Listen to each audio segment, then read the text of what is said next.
Jóvenes, ¿cómo están? A ver, creo que...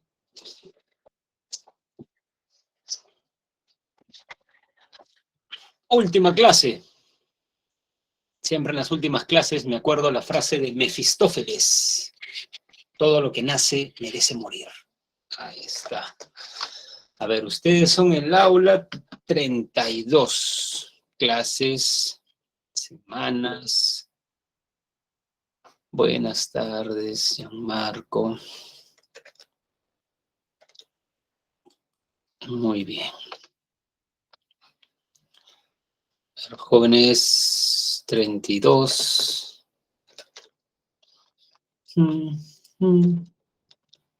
Perfecto.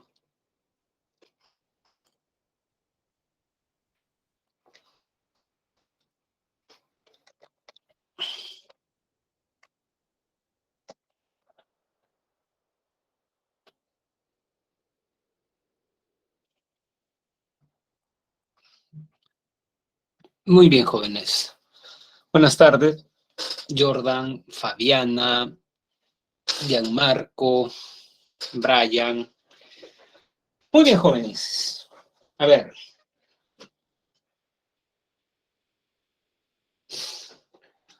Hagamos un recuento de lo que vimos la semana pasada, porque como pueden ver ustedes, ¿no? Ahora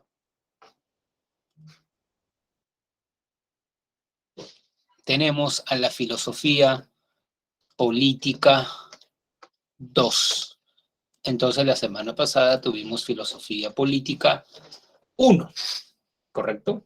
Entonces, ¿cuál es, estimados jóvenes, qué es lo que vimos la semana pasada? Bueno, la filosofía política intenta responder a la pregunta, ¿cuál es la mejor forma de gobierno? Si uno dice democracia, ¿qué es la democracia? El poder del pueblo, ¿qué es el poder? ¿Qué quiere decir que somos iguales? ¿Qué es la división de poderes? ¿Correcto? Conceptualmente, digamos, informarnos qué es esto. 1. 2. Lo que vimos fue una suerte de camino histórico y vimos, digamos, lo que cada pensador decía sobre la filosofía política. Vimos que Platón divide la sociedad en 3 segmentos: el pueblo que debe producir, los guardianes que deben defender a la sociedad y el filósofo que debe gobernar. Claro, eso lo dice en su primera etapa, ¿correcto? En su primera etapa Platón dice eso. ¿Estamos? Pero ya en las leyes, Platón dice que no debe recaer el gobierno en una persona, sino en las leyes. ¿Correcto? Por eso su libro se llama La República. ¿Estamos? Muy bien. Luego también, estimados jóvenes, nosotros vimos a Aristóteles y cómo Aristóteles habla del hombre como un animal político. Recordamos la diferencia entre político y público, y político o público y privado. Privado en los problemas que yo tengo, ¿correcto? ¿No? Personales. Pero público es Pedro Castillo, en realidad, digamos, habrá cometido actos de corrupción, ¿no? Está bien que el Jurado Nacional de Elecciones no haya separado a Acuña para gobernador, a pesar de los audios. Entonces, esas son preguntas que nos interesan a todos, ¿correcto? Entonces, debemos ponernos de acuerdo sobre las normas de convivencia y la sociedad en la que queremos vivir, ¿no? Esa también es una de las ideas de Aristóteles. Ahora, el fin del Estado para Aristóteles es la felicidad. A diferencia de Hobbes y Locke, que creían que el Estado debía salvaguardar los derechos individuales, nuestras libertades, integridad física. Hay una idea distinta. Porque es filosofía, entonces es crítica, problemática y más. Luego vimos que Maquiavelo no es tan Maquiavelo, o no es tan maquiavélico como se cree, perdón, ¿no? Porque esta frase del fin justifica los medios, sí, pues, ¿no? Él la dice, pero ojo con eso, Maquiavelo dice que cuando hay mucha crisis debemos hacer eso, pero cuando no hay crisis, es la república la mejor forma de gobierno. Entonces tenemos que impedir la tiranía, participación ciudadana y más. ¿Qué filósofo decía, estimados jóvenes, que el hombre tenía tendencia al egoísmo, que era el lobo del propio hombre?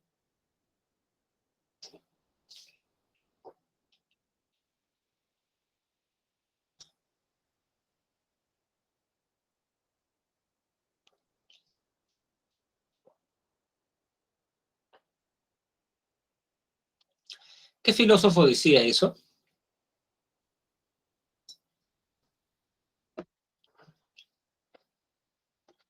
Nadie responde. ¿Qué estarán haciendo mis alumnitos ahora? Rousseau decía que tenía tendencia egoísta. ¿Seguro, Jordan? Creo que es la primera vez que no da con la respuesta, porque yo que recuerdo de ese salón, usted siempre ha... Hobbes, así es, Valeria. Hobbes, pero no hay problema, Brian, no está usted en un examen, ¿correcto? En el examen sí ya tendría que recordar ya, digamos, ¿no?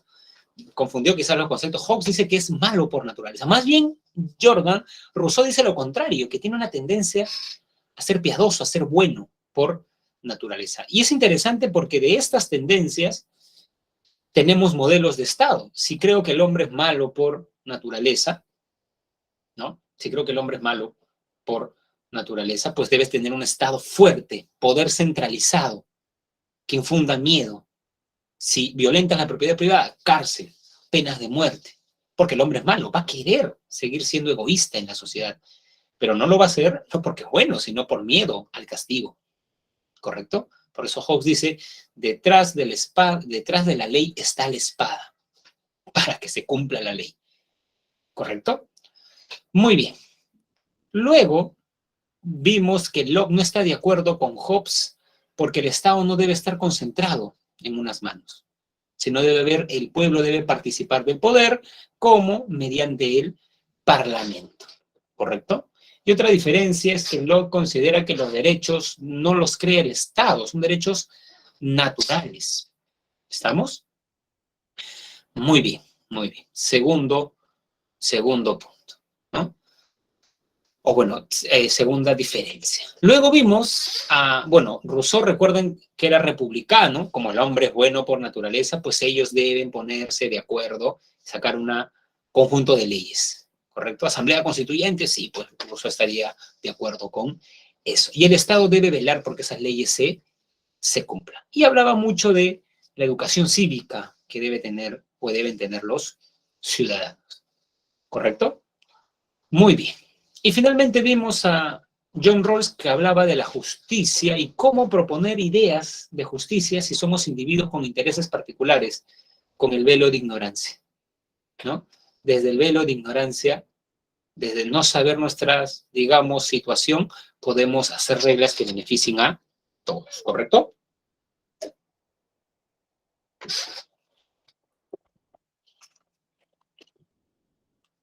Muy bien.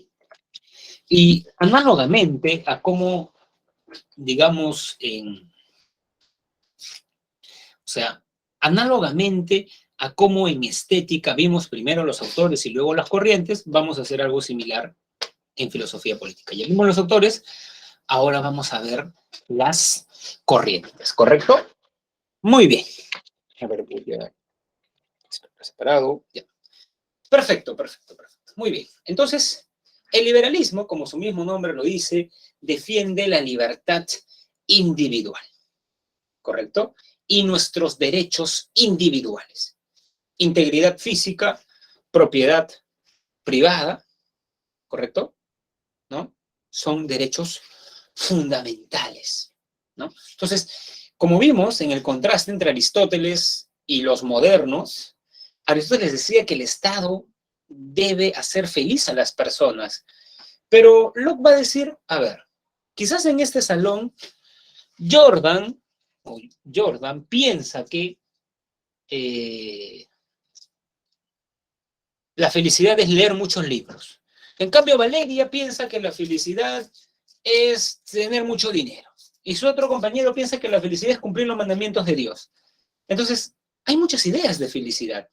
Y como son muchas ideas las de felicidad, pues el Estado no puede fomentar metas colectivas. El Estado no me puede decir, pues, cuál es la felicidad a mí.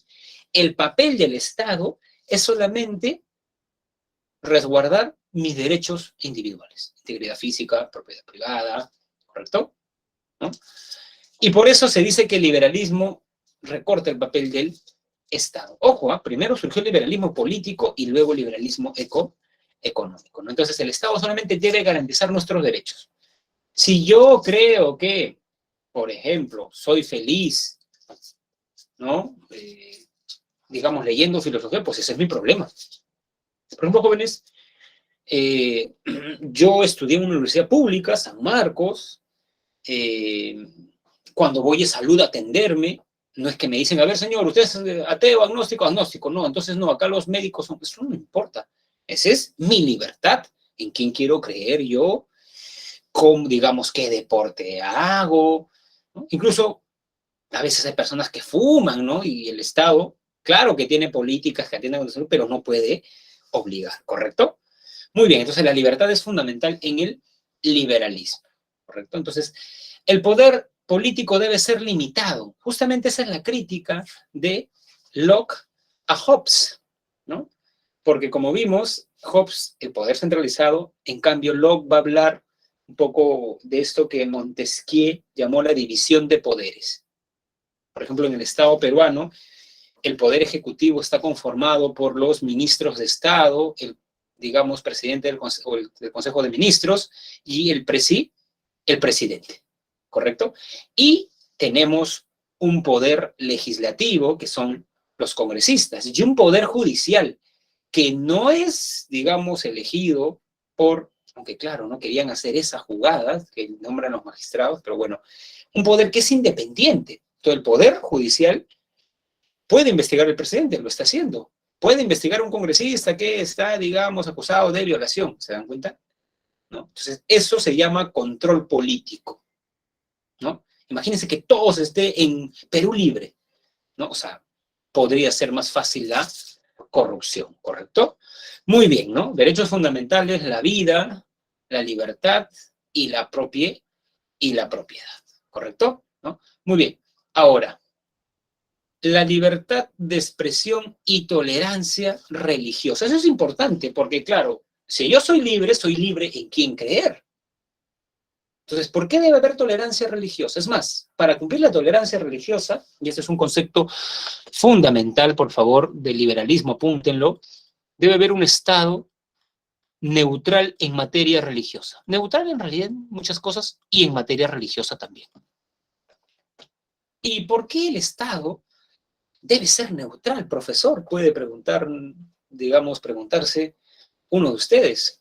Bueno, el Estado debe ser neutral porque, por ejemplo, a ver, al colegio van niños de, o sea, hijos de musulmanes, de budistas, católicos, testigos de Jehová, adventistas, israelitas. Entonces, el Estado no puede fomentar una religión. Pregunta, jóvenes, ¿el Estado peruano es un Estado laico, neutral, separa Estado e Iglesia? ¿Qué creen ustedes? ¿O ustedes creen que en el colegio hay un curso en el cual nos inducen a adoptar una religión?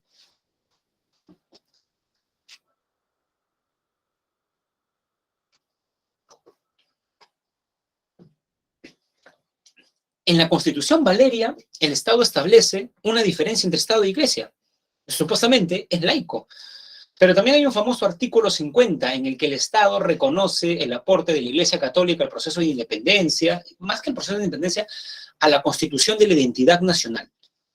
Y por eso el Estado a veces ayuda a la Iglesia, ¿correcto?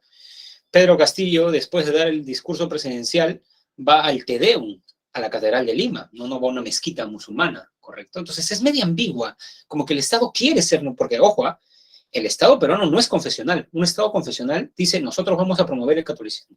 Pero en la praxis parece que sí, ¿no? ¿Correcto? ¿No? Exacto, Brian, ¿no?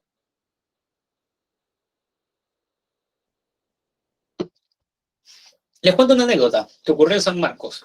En la Facultad de Letras de San Marcos, en la biblioteca, ponían a ver, un nacimiento. Y una chica de filosofía envió una carta al decano de la Facultad de Letras, que era abogado y filósofo. Le dijo, a ver, usted como abogado sabe que el Estado peruano es un Estado laico, ¿no? Eso no quiere decir, claro que ustedes en su casa pueden poner un nacimiento, tener su kipá, su hijab, lo que fuese, ¿correcto? ¿No? Pero en un espacio público no. Pero eso, como dice Brian, eso se violenta en el Perú. Pues yo he entrado, por ejemplo, a una salud acá en la avenida Grau y hay una capilla, ¿no? Hay una capilla, ¿no? Hay crucifijos cuando van a pegar a alguien. Hay crucifijos, ¿correcto? ¿No? Por ejemplo, un modelo de Estado neutral, Francia. Hace poco un alumno, porque hay una universidad donde ya estoy dando presencialmente, un alumno me dijo que estudiaba en un colegio franco-peruano. Y me dijo, profesor, ¿es cierto lo que usted dice? Porque yo tenía una amiga musulmana y ella no podía ir con el hijab, ¿no? Si es judío no puede ir con la kipa. Si es católico no puede llevar pues la estrella de David o digamos el crucifijo, ¿correcto? Ese es un Estado, por ejemplo, el Estado francés es laico, neutral. Uno no puede llevar un signo ostentoso, según la ley de Stacy, año 2005, ¿correcto? ¿No? Muy bien, entonces, eso es el liberalismo, ¿correcto? El republicanismo. El republicanismo, jóvenes, lucha contra la dominación política, económica y social, que, digamos, las instituciones son dominadas, muchas veces los individuos, ¿correcto? Dominación interna, dominación externa. Por ejemplo, en las relaciones geopolíticas, imperio-colonia, ¿no? Por ejemplo, la dominación que tenía Inglaterra sobre la India, ¿correcto? ¿No? Era una dominación. Aunque claro, no necesariamente tiene que ser imperio-colonia. Por ejemplo, Estados Unidos tiene, digamos, mucha influencia en Latinoamérica. No somos sus colonias, ¿no? Pero sí tiene influencia, ¿correcto? En las relaciones políticas entre gobernante y gobernados. Esto es interesante porque, como han escrito muchos filósofos, los políticos son unos mandados, los congresistas son mandados. Nosotros, con nuestro voto, los hemos mandado a que, digamos, salvaguarden nuestros derechos.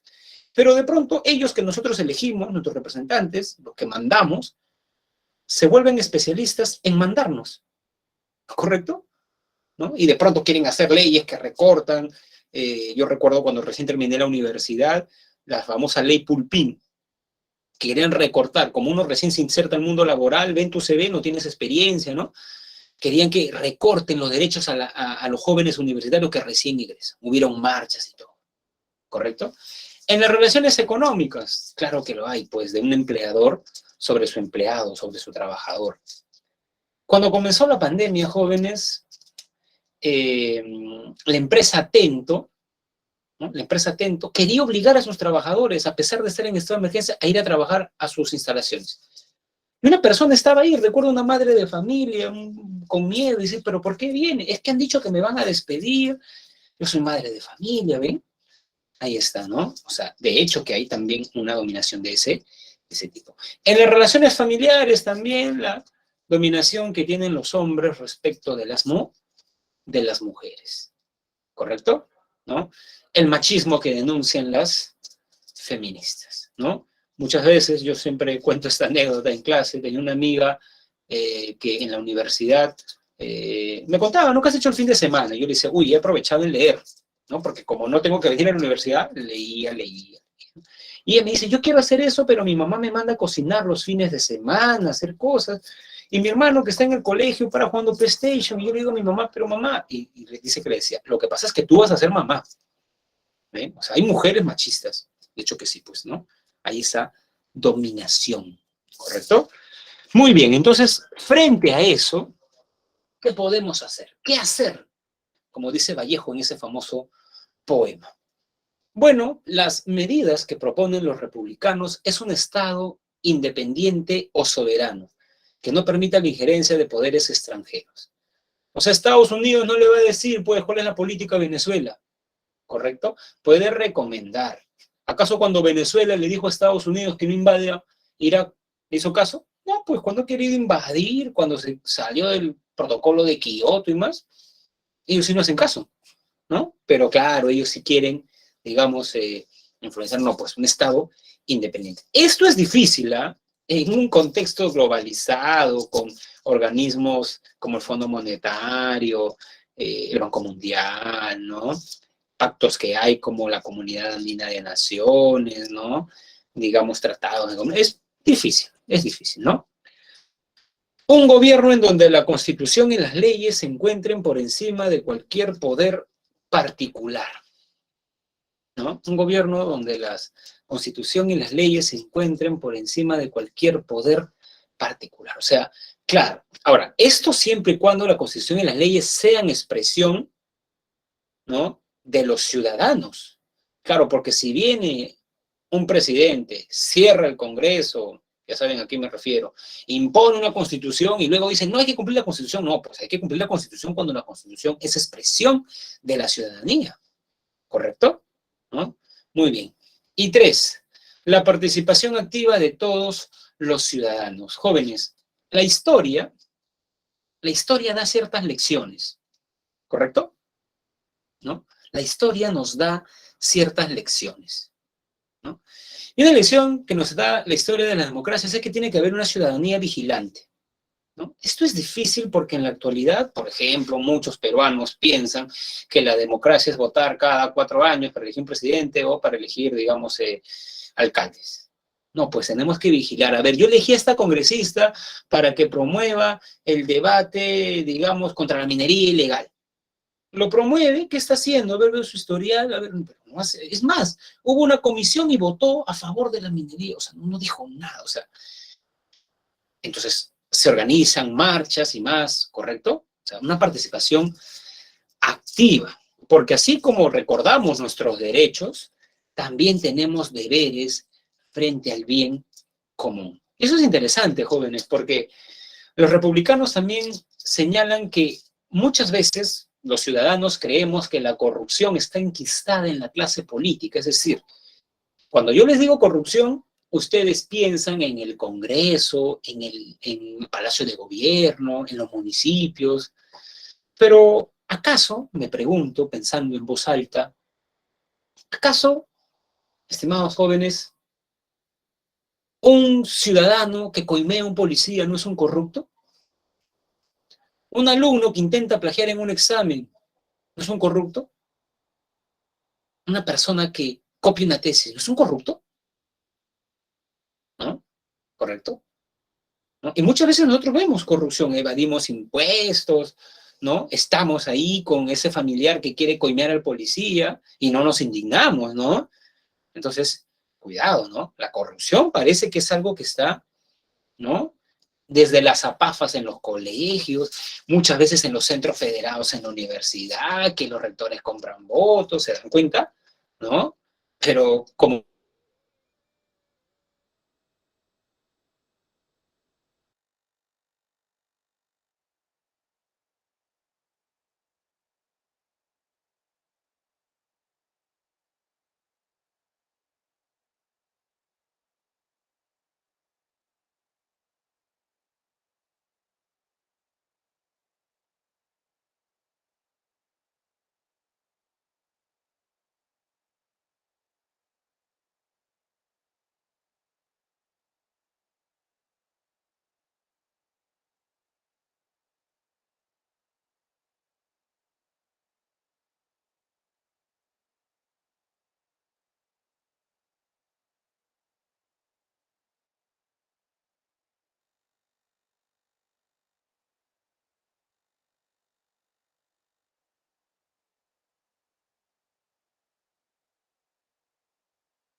Jóvenes, sí, a ver, le comento a su coordinadora, justo ya había conectado mis datos del celular, siempre es bueno por eso, pero volvió el internet, ¿no? Disculpen, jóvenes, yo supongo que... Sí, sí, no, ya estaba con mi lacto, ya había prendido mi lacto, Gianmarco, ya iba a entrar ya. A ver, déjenme por favor desconectar ahora esto del móvil Hubs. A ver, para si, digamos, tengo este problema otra vez. Ya, muy bien. Déjenme apagar mi lacto, por favor. Ya, jóvenes, volví del más allá, de esa zona sin internet. A ver, no se preocupen, hemos 5 minutos aproximadamente, así que voy a pedirles, por favor, que nos quedemos, o sea, no voy a correr, no me parece ético, voy a hacer la clase como siempre la hago, ¿no? Respetando el tiempo. ¿Listo ya, jóvenes? Bueno, espero, no tienen ningún problema de quedarse 5 minutos más, o sí, a ver, no quiero tampoco ser un tirano, ¿correcto? Ya, normal, ya, perfecto, ya. Sí, para terminar la clase, ¿no? Como debe ser, ¿no? No es la idea de que, claro, se me fue el internet y por eso ya al caballazo voy a terminar. No, eso no es ético. Sería un corrupto, justo como estábamos hablando, ¿no? La corrupción. Entonces les estaba contando justo un cuadro de Giotto que se llama, este cuadro se llama La Prudencia, donde la prudencia tiene un espejo y se está viendo así a sí misma, ¿correcto? ¿No? Muy bien, entonces hay que ver también cómo la ciudadanía es en cierta medida, ¿no? Muy bien, entonces, jóvenes, a ver, ya, perfecto. Hablemos del anarquismo. A ver, el anarquismo defiende como tesis clave la abolición del Estado, ¿correcto? Y esto es interesante y puesto que ustedes se enfrentan a exámenes con preguntas de eco y más, frente, digamos, a ello deben tomar conciencia que, miren, este es un punto entroncado con los liberales, porque los liberales, ¿no? Consideran, recordarán ustedes, que el hombre es egoísta por naturaleza y en estado de naturaleza era un todos contra todos, ¿correcto? Y cuando pasamos al Estado las cosas están mejor porque hay un poder que te va a castigar. En cambio, para los anarquistas, el Estado coacta tu libertad. Bueno, en realidad los anarquistas están en contra de muchas instituciones. Por ejemplo, otra diferencia entre liberales y anarquistas es que los liberales defienden la propiedad privada. En cambio, Proudhon decía que la propiedad privada es un robo. O sea, frente a lo que dice que la propiedad privada es un derecho inalienable, tenemos un anarquista que dice que es un robo. Eso prueba que la filosofía es crítica y problemática. Punto número 1, ¿correcto? Punto número 2. Los anarquistas también critican a la iglesia, ¿no? La institucionalidad, o sea, la institución de la religión, ¿no? Incluso Bakunin dice que admiraba más a Lucifer porque era una suerte de revolucionario del cielo, ¿correcto? ¿No? Muy bien. Luego, estimados jóvenes, también, ¿no? Nosotros, bueno, los anarquistas, ¿no? Hablaban justamente de un nosotros y decían que el hombre en realidad está tendido a la empatía, a la solidaridad. En cambio, la forma de producción capitalista nos hacía egoístas, competitivos y más un poco yendo en contra de esta naturaleza. Incluso el último, Kropotkin, creía, un poco distanciándose de Darwin, que las especies evolucionaban por cooperación, ¿correcto? ¿No? Algo importante del anarquismo, digamos, de la historia del anarquismo, es que era un movimiento con mucho impacto a finales del siglo XIX, incluso hasta comienzos del XX. Lo que pasa es que luego ya las cosas se fueron ordenando como que a fascismo y socialismo, ¿no? O comunismo, ¿correcto? Entonces eso hizo que los anarquistas ya, digamos, queden un poco relegados. Muy bien. Ahora continuamos con el comunismo. El comunismo, en el periodo de la segunda vuelta peruana entre Pedro Castillo y Keiko Fujimori, era casi un insulto, ¿correcto? Era casi un insulto decir a alguien que era comunista. Entonces, ¿qué es una persona comunista? ¿No? Bueno, el comunismo tiene su origen, como comienza en esta lámina, en Marx, Engels y Lenin. Una sociedad sin Estado, sin propiedad privada y sin clases sociales. ¿Por qué sin propiedad privada? Marx sigue a Rousseau. Todo andaba bien en la sociedad hasta que a alguien se le ocurrió decir, esto es mío. Cuando alguien dice esto es mío, crea la propiedad privada. Ipso facto las clases sociales. En el esclavismo, amo, esclavo. En el feudalismo, señor feudal y siervo. ¿Correcto? Y en el capitalismo tenemos a el señor burgués y el proletario. ¿Correcto? Quien tiene los medios sociales de producción y quien no los tiene. El proletario le da algo al burgués, su fuerza de trabajo. Por teoría de la circulación económica, el burgués le da un salario. El detalle es que en ese salario no le reconoce todo. Los marxistas hacen una diferencia clave entre tiempo necesario y tiempo excedente. Si yo trabajo siendo costurero en Gamarra, gano 50 soles. Y hago 2 camisas en mis primeras 6 horas. 25 soles, me pagan 50 soles. Pero en las otras 6 horas, hago otras 2 camisas y esas no van para mí, sino para, digamos, el burgués. Y eso hace que él acumule riqueza. Claro, alguien podría decir, basado en la teoría clásica, ¿no? En la teoría liberal económica, profesor, pero es que el burgués, corre con los costos de producción, ¿no? ¿Qué quiere decir que corre con los costos de producción? Que, digamos, alquila el local, paga los servicios, paga a los trabajadores, compra los insumos y más. Marx dice, quitando todo eso, hay una ganancia. Por eso el problema con el capitalismo es que distancia las clases sociales, ¿correcto? ¿No? Hace que se distancien las clases sociales.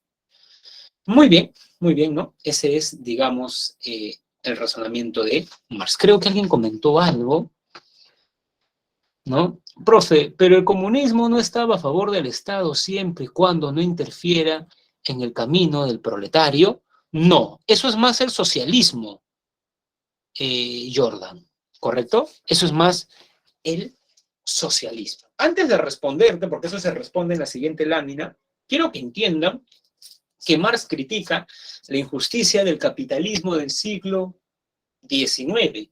¿Cuántas horas trabajaba un obrero en el siglo XIX? ¿Cuántas horas creen, más o menos ustedes, que trabajaba un obrero en el siglo XIX? Más de 8, claro.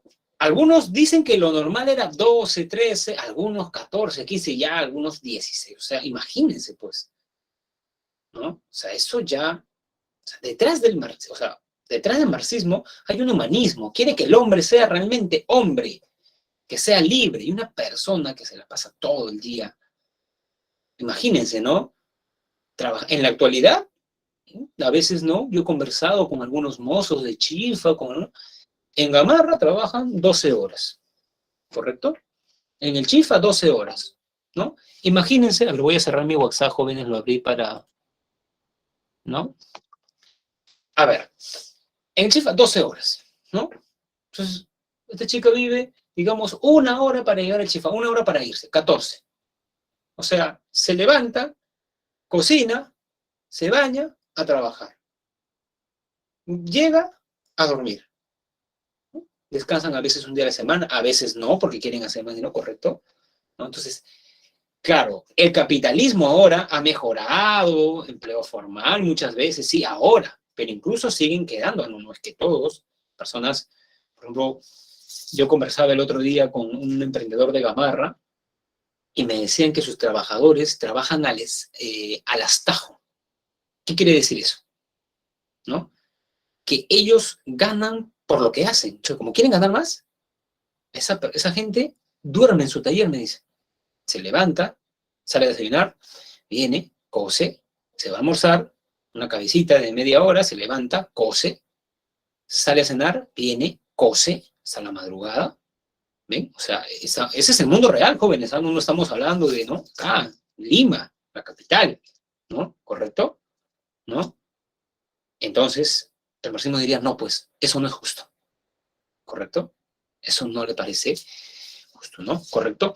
Entonces, en el capitalismo, ¿por qué se van a enfrentar en el capitalismo los proletarios con los burgueses? Porque el burgués siempre va a querer ganar más. Y ganar más implica reducir los costos de producción. Uno, el salario. O sea, para ganar más, va a querer pagar menos. O incluso, o sea, va a querer pagar menos a los trabajadores, pero por otro lado, para ganar más, va a querer vender a mayor precio su bien. Entonces, el obrero va a ir con su salario, que le han reducido, y va a querer comprar algo que esté más caro. Contradicción. Y eso va a hacer que estén entroncados, que luchen. ¿Quién va a ganar para Marx esta batalla?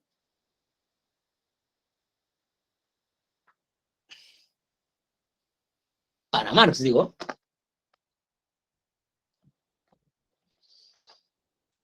¿Quién va a ganar, jóvenes, esta batalla para el gran Marx? ¿No? Proletarios del mundo, unidos. Así es. ¿No? Entonces, Marx creía, a ver, si hablamos de Marx creía que luego del capitalismo venía el comunismo. Lo que pasa es que Marx era un intelectual, lector de economía clásica, filosofía, periodista. Marx no hizo la revolución, quien sí la hizo fue Lenin. Y Lenin, estando ya, pues, digamos, en la cancha, ¿no? Se dio cuenta que no, pues, no puedes pasar de un golpe del capitalismo al comunismo. Y Lenin agregó a esta filosofía de la historia de Marx, porque si ustedes leen el manifiesto comunista, es el manifiesto comunista, no es el manifiesto socialista. Lenin se dio cuenta que tiene que haber una etapa intermedia. Y esa etapa es el socialismo. ¿Correcto? Entonces, le preguntan alguna vez, el socialismo es la etapa intermedia entre el capitalismo y el comunismo. ¿No? Primero, el proletario va a tomar el poder por medios, digamos, por medios violentos. Jóvenes, ¿cómo llegó Lenin, o sea, al poder? ¿Postuló, fundó un partido o hizo una revolución sangrienta además? ¿No? La revolución de octubre, los bolcheviques, ¿no? Mao Zedong, lo mismo, revolución, ¿correcto? ¿No? Entonces, tomará el poder por medios violentos, instaurando una dictadura del proletariado. En el capitalismo, quien asigna la riqueza, en el capitalismo, estimados jóvenes, es el mercado, de acuerdo a la oferta y a la demanda. En cambio, en el comunismo, en el socialismo será el Estado. He ahí la confusión que tú me comentabas, Jordán. Profesor, en el comunismo no estaba a favor del Estado, el socialismo a favor del Estado, ¿correcto? Porque el Estado va a asignar de manera más justa la riqueza, a cada uno según su aporte, ¿correcto? ¿No? Y es en esta fase transitoria donde se generan las condiciones para una sociedad comunista. ¿Qué es una sociedad comunista? No hay propiedad privada, por ende no hay clases sociales y por ende no hay dominación del hombre por el hombre. ¿Correcto? Será posible el desarrollo pleno de los individuos. Imagínense, jóvenes, se trabajarían 6 horas las personas, ¿no? Tiempo para lo que ustedes quieran. Profesor, yo quiero llevar clases de piano, pues lo hacen. Quiero leer más literatura, pues lo hacen. Más series, está bien. ¿Correcto? Por eso es lo que creo que no se ve mucho en el marxismo, que detrás hay un humanismo. Miren, una cita, ¿no? A Ribeiro le hizo una entrevista a César Calvo y le dijo, tú eres reaccionario, estabas en contra del cambio social. Y él dice, sí, en mis conversaciones de la universidad era retrógrada, incluso creía que el indio era un ser inferior. Pero viajando a Madrid y a Francia, dice Ribeiro, trabajé en oficios penosos, obrero, portero, y trabajaba, dicen, ¿no? Eso se debió al hecho de que tuve que trabajar en oficios penosos. Fui obrero en una estación de ferrocarril, portero en un hotel sórdido. Comprendí la vida durísima del que tiene que trabajar 8 o 10 horas diarias, usando sus brazos, su fuerza física. Y después no le queda tampoco ni curiosidad para leer, ni educarse, ni para ir a un espectáculo. Y lo único que provoca es quedarse a dormir. Y miren esta última frase, ¿ah? Me di cuenta de que una situación despiadada y sin salida, que los trabajadores de nuestro mundo llamado libre están como exonerados del porvenir y que eso se debería cambiar radicalmente, ¿no? Si lee esto, el diario Comercio va a decir, Ribeiro comunista, ¿no? Primera plana mañana. Sí, pues es injusto, ¿no? Es injusto. Y decir eso no es ser comunista, ¿no? Digamos, ¿no? Es ser empático, ¿no? Claro que yo tampoco nunca he trabajado, pues, digamos, ¿no? O sea, bueno, cuando estaba en la universidad hacía algunos oficios, no los llamo penosos, pero, digamos, ¿no? Entonces, bien jóvenes, ¿no? O sea, muchas personas dicen que Marx es un buen médico, detecta la enfermedad del capitalismo, pero no receta bien. Ya su receta de tomar el poder, ya eso sí, ya la gente se distancia. Pero como médico, digamos, detecta muy bien las contradicciones del capitalismo, jóvenes. ¿Ah? Muy bien, comunitarismo. A ver, el comunitarismo, jóvenes, reacciona contra la antropología liberal.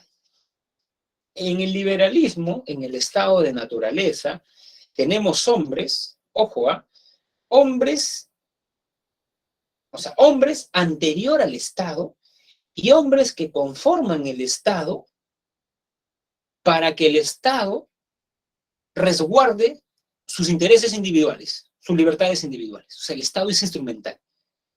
El fin es el individuo. Pero Taylor detecta en esto, y McIntyre, que hay un sujeto, un self-made self, ¿no? Taylor escribe en inglés, aunque también en francés, porque él es de Montreal, ¿no? De Quebec.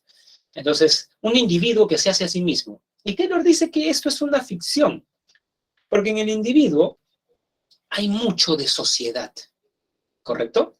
¿No? En el individuo, jóvenes, es cierto, hay mucho de sociedad, mucho de comunidad. Por ejemplo, nosotros, los liberales hacen mucho hincapié en la libertad del ser humano. Pero, por ejemplo, estimados jóvenes, nosotros no elegimos la cultura peruana, no elegimos el castellano, no elegimos ir a un colegio parroquial. Es más, esto lo saben bien, muy, muy bien los antropólogos. Cuando te enseñan un lenguaje, te enseñan una cultura, te enseñan a ver el mundo de una determinada forma, ¿correcto? Y nuestra comunidad, incluso antes de decidir, nuestra comunidad, estimados jóvenes, inclina la balanza. Les pongo un ejemplo sencillo. A ver, una chica que fue a un colegio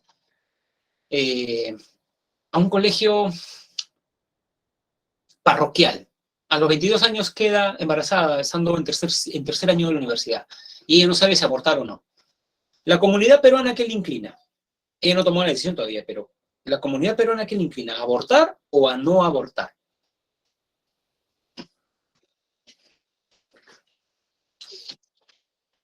A no abortar, ¿ven? Y por eso digo, la inclina, porque Taylor dice que con todo seguimos siendo libres, ¿correcto? Seguimos siendo libres para elegir, pero la comunidad inclina, ¿no? Inclina, ¿correcto? Muy bien, ¿no?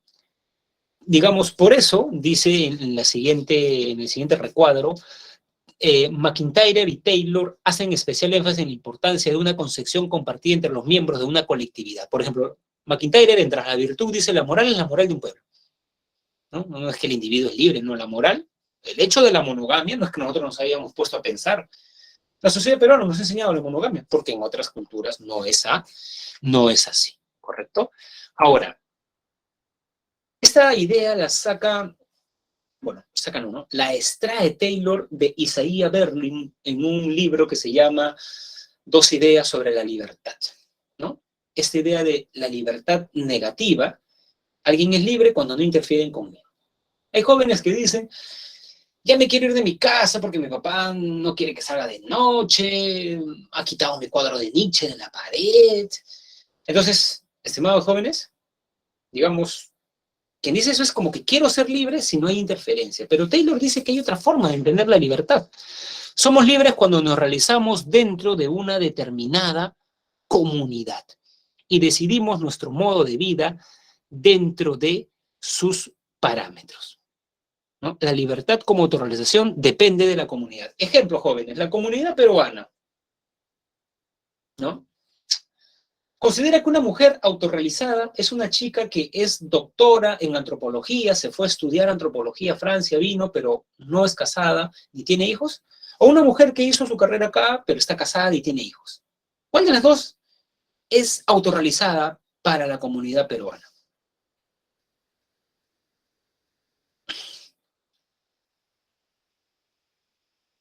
¿No? Más la segunda, ¿correcto? Más la segunda. Entonces, ¿ven? ¿No? Entonces, o sea, hay que criticar un poco esa idea de la libertad, ¿no? Del liberalismo, ¿no? Muy bien, y llegamos ahora, bueno, me faltó este último punto, por ello el comunitarismo suele ser asociado al multiculturalismo, pues, ¿no? La diversidad cultural, hay muchas demandas culturales, el Perú, por ejemplo, tiene un modelo de autorrealización en Lima, pero, por ejemplo, en la selva es otro modelo, porque es otra comunidad, porque el Perú es un país multicultural, con comunidades, y ahí comienzan a haber fricciones y los conflictos interculturales que vamos a ver, y es lo que... La globalización, que es esta mundialización de ciertas empresas y más, la mundialización del estilo de vida norteamericano, que ustedes han visto en economía, creo, tiene impactos en la esfera económica. Por ejemplo, le da mucho protagonismo a ciertos organismos financieros internacionales, Fondo Monetario Internacional, Banco Mundial, ¿correcto?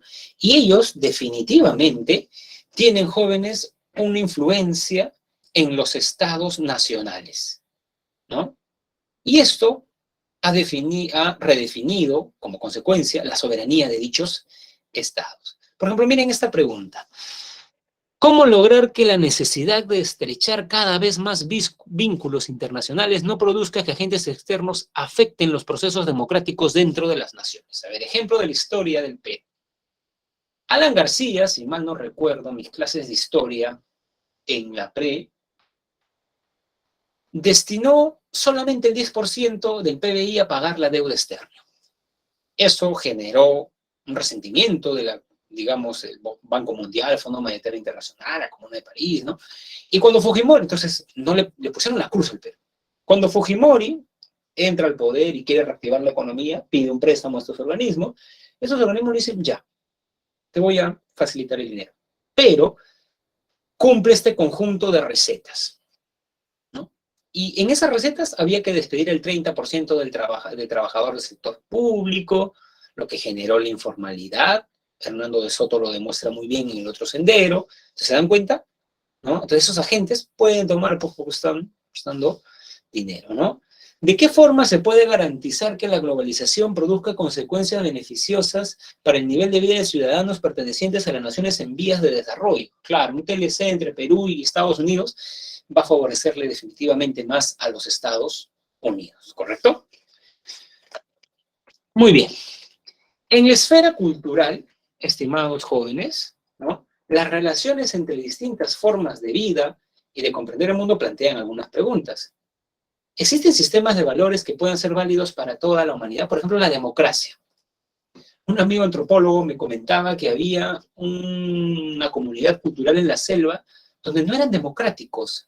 Quienes tomaban las decisiones eran los más ancianos, ¿correcto? ¿No? Entonces, ¿habría que universalizar esto de la democracia? Es una buena pregunta.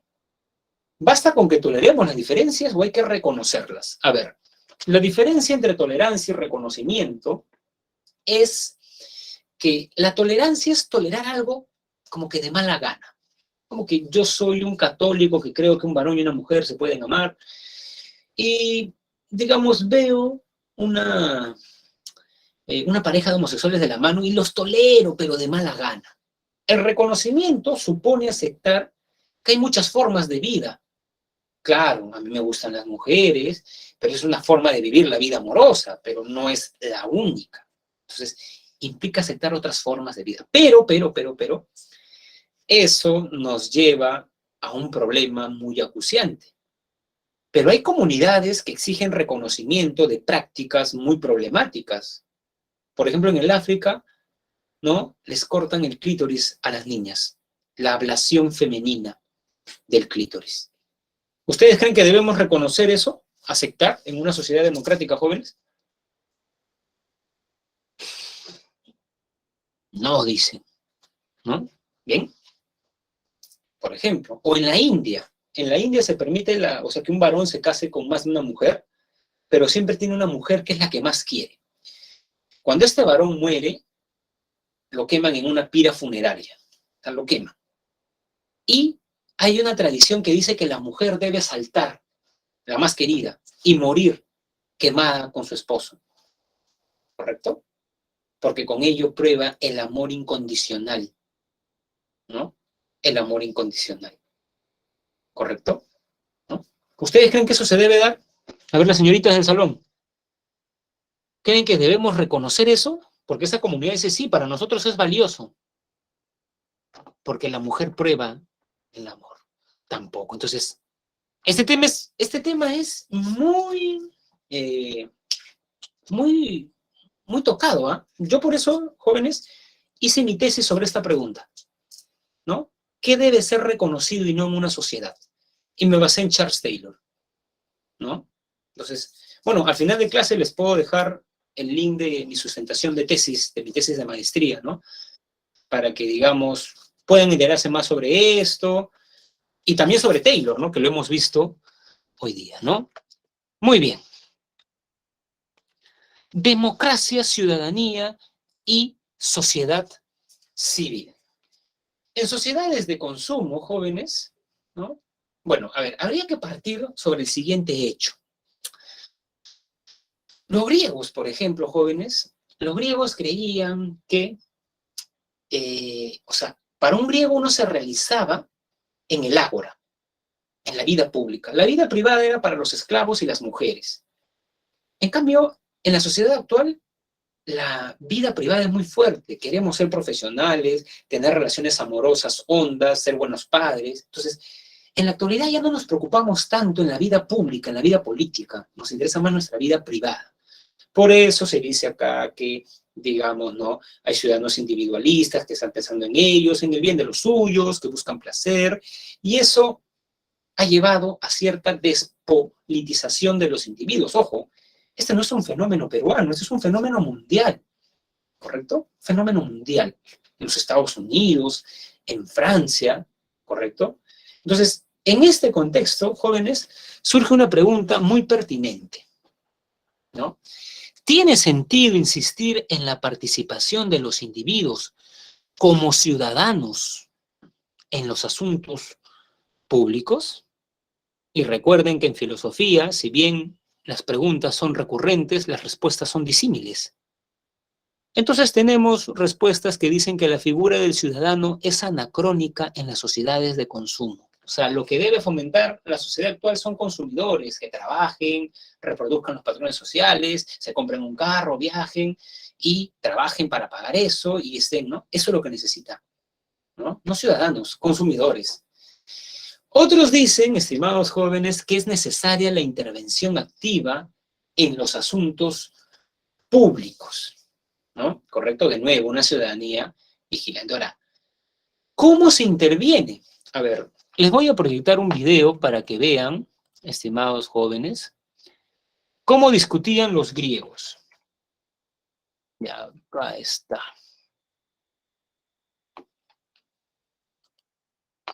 Maratón. Ya, muy bien. ¿No? Ya, muy bien. Ahí está.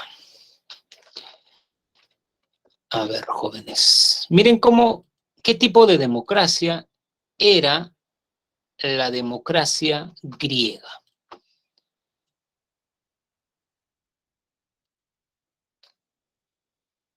A ver, quiero silenciar mi audio porque...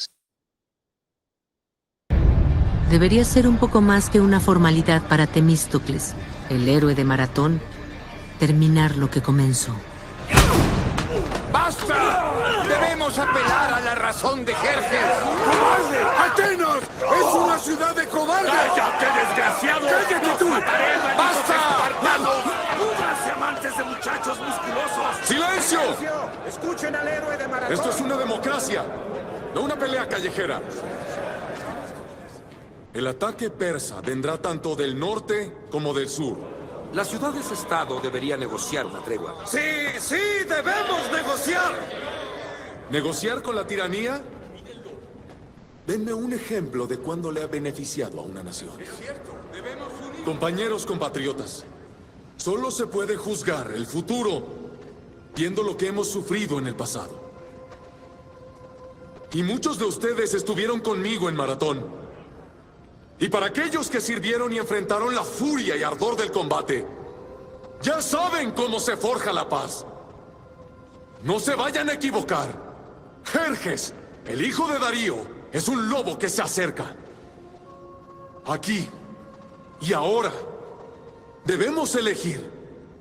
¿Se decidirán a pelear por Grecia o no? Argos, Corinto, Megara, Atenas. Ni siquiera Esparta dominaría a los persas sola. Debemos perseverar siendo una nación, o pereceremos aferrados a nuestros intereses egoístas.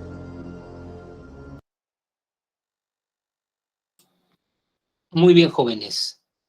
Por ejemplo, esa es una democracia griega donde los ciudadanos participaban. Era una democracia directa. Todos iban. En la actualidad, jóvenes, no todos vamos.